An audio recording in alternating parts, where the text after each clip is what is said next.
United Lutheran Seminary presents the Seminary Explores podcast, conversations on faith, art, people, politics, theology, life, and more, with voices from around the corner and around the globe. The UN, the United Nations, working in ways we may not be aware of. Hello, I'm Jerry Christensen, and this is the Seminary Explores, with our guest, Maarten Halff, who is the Senior Political Affairs Officer for the United Nations Electoral Assistance Division in New York City. Maarten, have you been looking at American elections or will you be observing the one to come in the year of 2018 in November? Thanks very much, Jerry. No, we haven't, and we won't. But it's a very good question for me to start talking about my field, electoral assistance.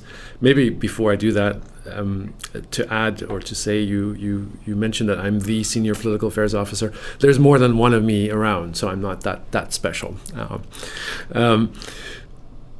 United Nations electoral assistance really works on the principle that we only provide support when requested by a member state or where there's a mandate from either our Security Council or General Assembly. After all, we are an organization established by sovereign nation states, and our work as a secretariat, as an international organization, is to support them. So we only get involved in elections when we've been invited or when we've been mandated to do so. In the case of the United States of America, we have not received such a request, so we will not be working there. You will not see the UN making comments or judgments about the elections or seeing UN officials at polling stations, except, of course, if they are American citizens casting their votes. Mm-hmm. And it's not likely. We should put this in context, just to follow up a minute. The major industrial democracies of the world generally don't ask for observation of their election systems. Would you make a generalization that it's usually the younger democracies, those of just coming out of dictatorships, or those that haven't held elections or have switched systems, something like that? It's a broad range, and you're right. The democracies that have been around for a longer time are not the ones who would normally ask us for assistance. What we see instead are countries coming out of conflict, where a civil war has just been concluded, there's a peace agreement in place, and the country is trying to rebuild its democracy or a new form of government, or in countries that are already democracies where there's no sense of a deeper conflict, but where the capacity of the institutions might be relatively low and they're asking for international support. Maybe I'll pick up on one word, if I may, Jerry. You mentioned the word observation. It's actually quite rare for the UN to be observing or supervising elections.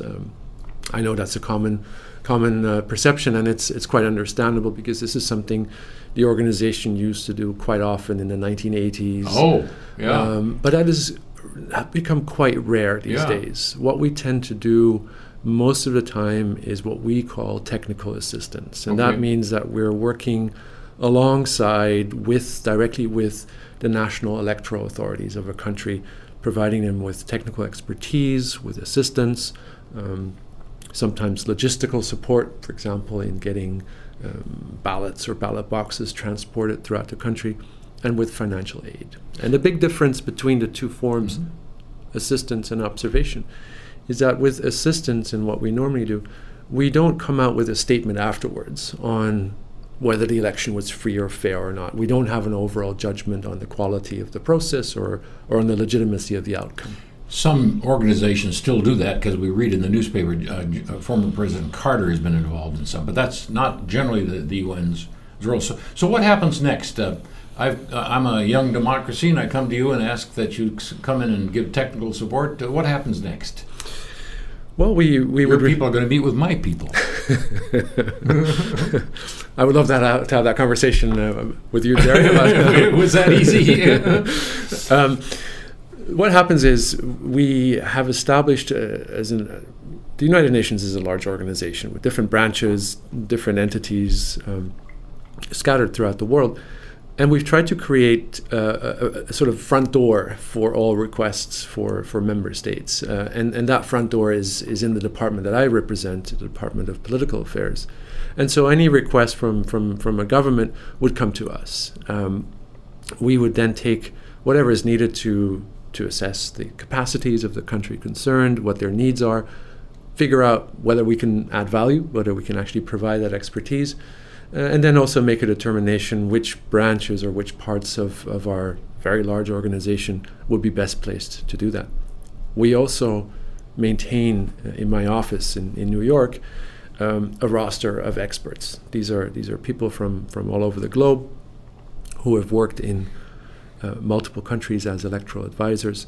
And these are people we can draw on at relatively short notice. So we're able to deploy people relatively quickly when requested.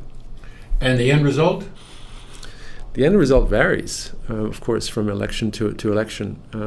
We are, at any time, we're involved in about 55 countries where we're providing support. 55 is the number as we're speaking. And you can imagine with such a large number of countries, of course, both the kind of assistance we're providing, the number of people we've deployed, the nature of the election, the intensity of the election will vary from country to country. In the easy cases, the elections go well, the results are accepted, and the country moves on to another electoral cycle. In the more difficult cases, you can see contestants, parties, candidates perhaps challenging the outcome, challenging the legitimacy of the process, questioning the electoral authorities. And these are real challenges that a member state face. And this is why we like to say that in addition to providing technical assistance, we also like to support member states in creating the necessary confidence, the trust that you need from your voters in the process, so that the results are accepted, including by, of course, candidates who might lose the election, get defeated in that election, and then peacefully accept the outcome. Describe this in terms of what's your day like then. Start with when you're in the field. Okay. And then if you want, go back to what's your day like in New York City. And I'm not talking about going to Broadway in your off time. I mean in the office. I'm glad you made that clarification. Yeah. In the field. So it depends a little bit on one's background and expertise. I'll give a little example from my own. I'm a lawyer by training, and I've specialized over the years in helping member states design electoral systems. And that includes the mathematical formula, as it were, of how you translate votes into seats. It includes the design of temporary special measures for women, for example, or for minorities who have been traditionally excluded. So my daily work in a situation like that would involve spending quite a bit of time with either legislators, drafters on committees in the legislative branch of a country, or with members of the electoral authority, and walk them through the options that are out there, the kind of practices other countries have followed in designing an electoral system, in designing a quota mechanism, for example, for women, and trying to match as best as I can their political objectives, what they want to get out of their electoral system, and then matching that up with technical solutions. And what's important for us, for me in that situation, but anytime the UN is involved as in an advisory capacity, is we're not there to tell them what to do. We can give them a range of options and say, based on what your needs are, what you've told us your needs are, here are some ideas that you could follow. Other colleagues in my field could, for example, include experts in voter education, getting messages out to the voters. Here's how you vote. Here's where your polling station is. Here's where you register if that's required under the country's laws. Here's what you do on polling day. Other colleagues with perhaps more technological background will work on helping developing software for the aggregation of results, for the tabulation of the election results. There are other people, for example, who would work on strengthening the participation of women in an electoral process. I mentioned the quotas already. That's usually, of course, designed around getting candidates elected. But there's also an important aspect of getting women included as voters and as officials of the election authority. I just covered a couple of areas. But the day-to-day work will really involve sitting side by side with national electoral authorities.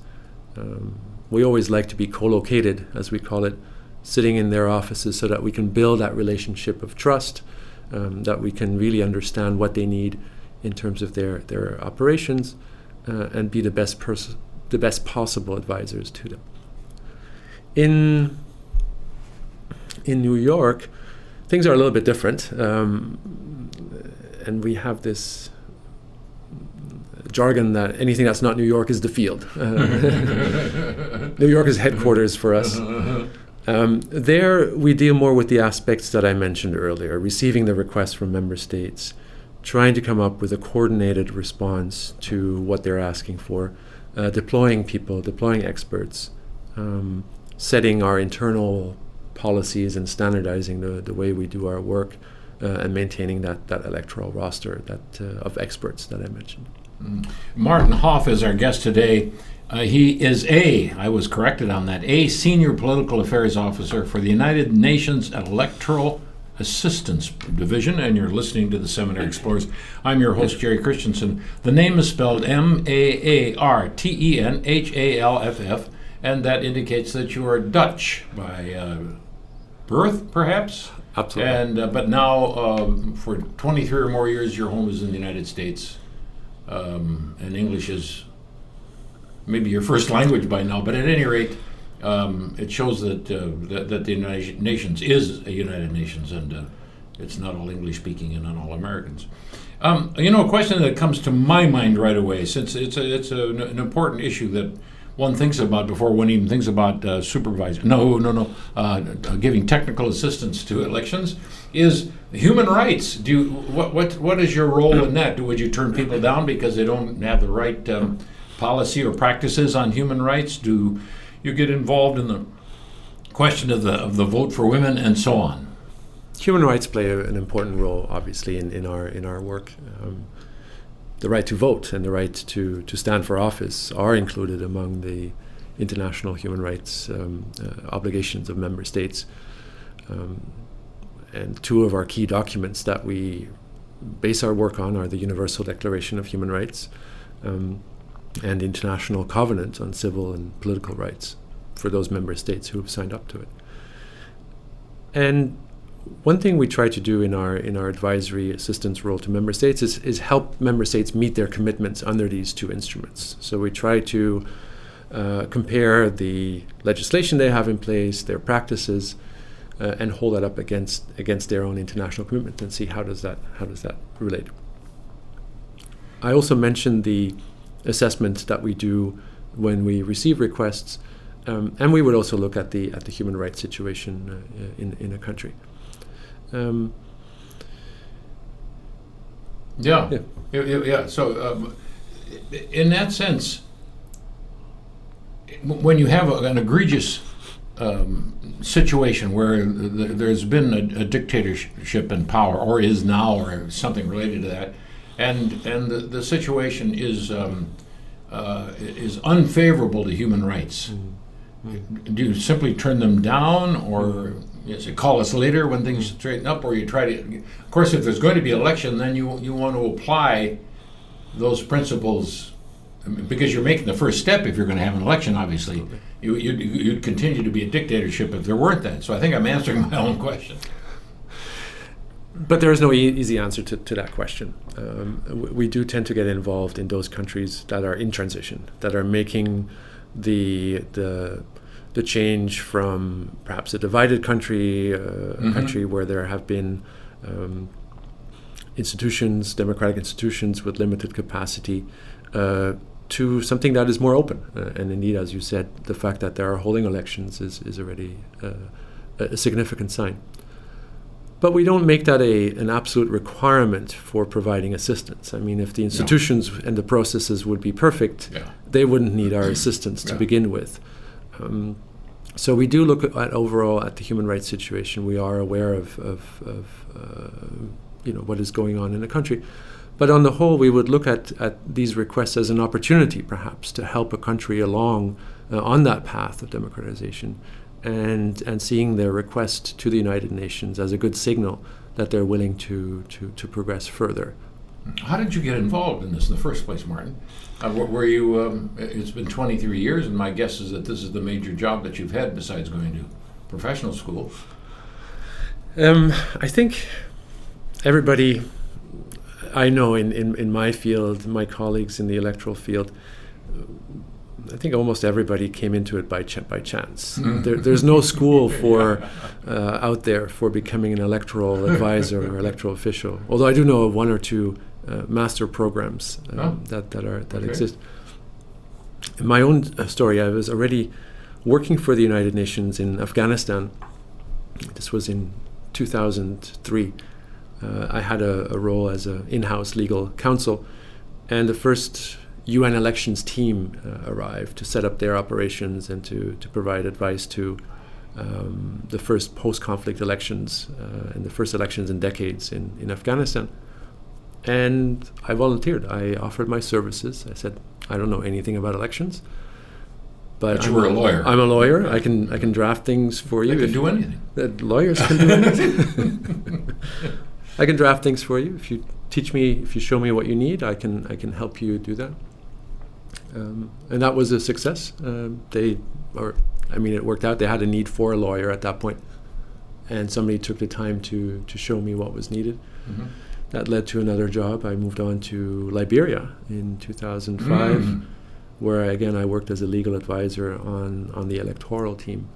And so gradually you build up your knowledge, and this is also really what counts, and I think what makes UN assistance in elections something that member states value. It's our comparative experience. It's having seen these processes work in different countries, under different circumstances, and being able to offer that comparative experience to member states to choose from. We like to say that there's no single model of democracy.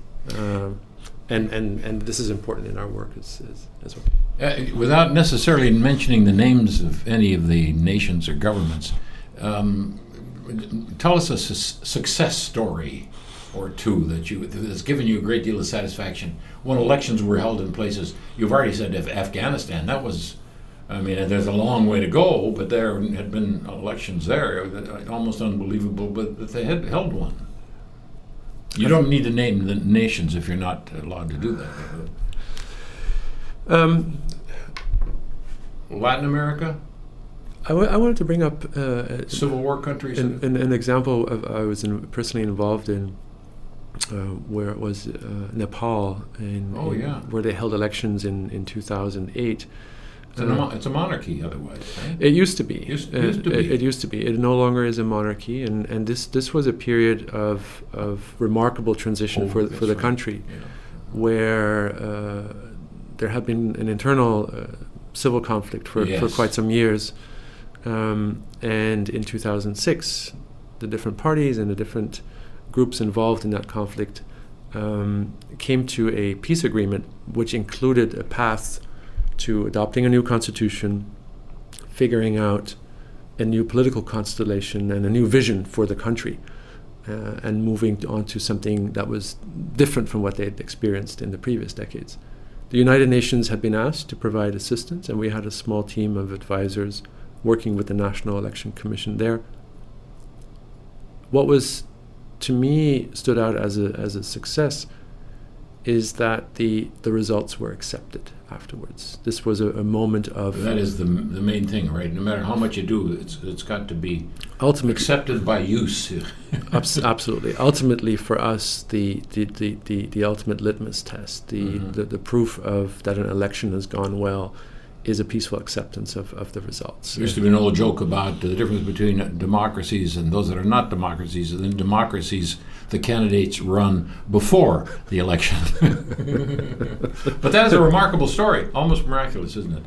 And I'm sure it's been repeated time and time again. How big is your department in New York City? How much does it? What resources does it take?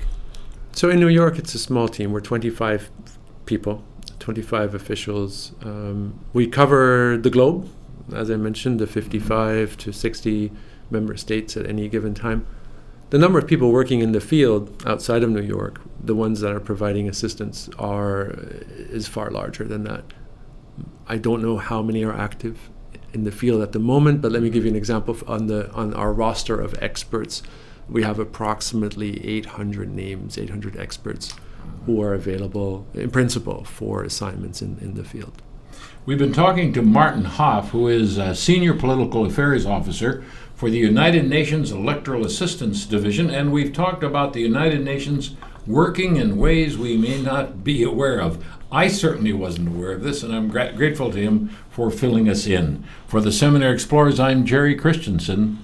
Have a very good day. You have been listening to The Seminary Explorers, a production of United Lutheran Seminary with campuses in Gettysburg, Pennsylvania and Philadelphia, Pennsylvania. We invite you to visit our website at unitedlutheranseminary.edu. Opinions expressed on this program are not necessarily those of United Lutheran Seminary or the Evangelical Lutheran Church in America.